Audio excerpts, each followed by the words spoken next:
দেশ জুড়ে চোখ রাঙাচ্ছে হাম।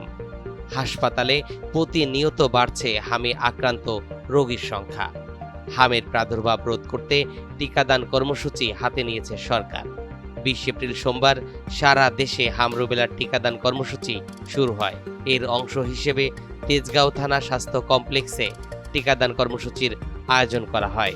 এই টিকাদান কর্মসূচি উপলক্ষে এক অবহিতকরণ সভায় বক্তারা হামের প্রাদুর্ভাব নিয়ন্ত্রণে টিকাদান ও সচেতনতা বৃদ্ধির উপর গুরুত্ব আরোপ করেন। বিধানের মতোই ছিল যে আমাদের স্কুল লাইফে সবারই একবার করে হবে এবং লাইফ লং ইমিউনিটি। আমরা কিন্তু আমাদের এখানে যারা আছেন তারা হয়তো আমার কাছাকাছি প্রজন্মের মানুষ, আরো কয়েকজন আছেন। আমাদের যুগে এরকমই ছিল, স্কুলে একবার হাম হবে, হামটা সপ্তাহখানেক ঘটবে, সেই সময় সাবধান থাকতে হবে, কিছু সতর্কতা অবলম্বন করতে হবে এবং একবার হলে এটা আর কখনো হবে না। So that will be life long immunity. এই টিকা ক্যাম্পেইনের আওতায় বাচ্চারা দিবে। কোনো বাচ্চা যদি অসুস্থ হয় পরবর্তীতে টিকা গ্রহণ করবে।